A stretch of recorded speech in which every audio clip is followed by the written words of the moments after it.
Kasi ano pang reason magkaroon ka ng positive vision kung puro na lang positive i-post ko, lahat kayo nag-expect na lang, umasa, hindi na kayo magsisikap. Ano lang po yan, katotohanan na nasalita. Ang negative vision ko kasi is yung mga bagay na dapat natin paghandaan.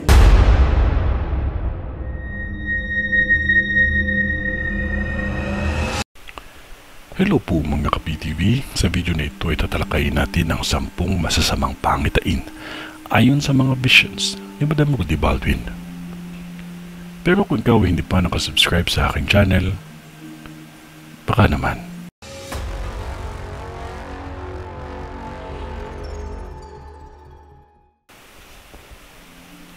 Bilang isang visionary, kung ano man ang ipinakita sa vision ko ay hanggang dun lang din ang aking masasabi. Sa mga residente dito, nakakita ko sa vision ko ang 3 sunog na mangyayari pa lamang. Ang isang malaking sunog ay halos matatanaw mo lang ang market. Isang malaking sunog ito kung hindi ito agad maagapan. Madaming madadamay at matindi ang pinsala na dulot nito. Ang isang sunog ay sa pagitan nito ng Quezon City. Ngunit sa isang gusali ito mangyayari. Malakas ang apoy at mabilis kumalat sa gusali nang dahil na din sa mga bagay na nagpapabilis sa pagkalat nito. Ang isang sunog ay mangyayari ito sa Balintawak, EDSA, sa isang kilalang gusali na kung saan halos madami negosyo ang nakapalibot dito. Maging maingat lamang dahil sa apoy na sundan ito ng pagsabog ng tangke ng gas. Kaya sa vision ko, halos natupok ng apoy ang mga katabi nito kung hindi ito agad maaagapan. Maging maingat sa lahat ng bagay na magiging sanhi ng sunog. May nakakita akong isang aksidente. Salpukan ng jeep at sasakyan na halos damay pa ang ibang taxi. May nakikita akong nasawi dito. Magiging laman ng balita ang hablutan ng mga cellphone at bag. Ngunit may nakikita akong 2 biktima na masasawi dahil sa pangyayaring ito.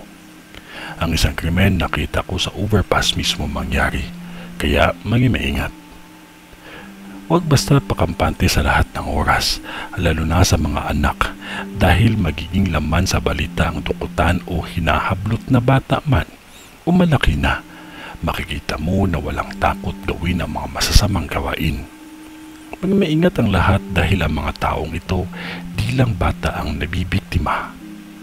Turuan ninyo ang mga anak ninyo na huwag sasama kung hindi kayo mismo ang magsusundo.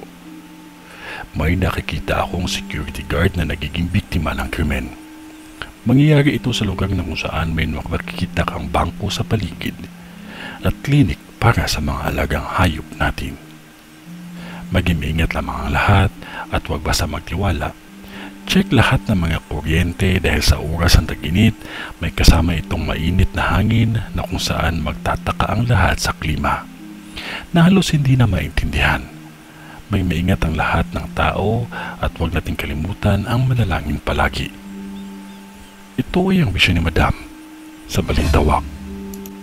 Sa ngalan ng Diyos Ama, ng Diyos Anak, at ng Diyos Espiritu Santo. Amen.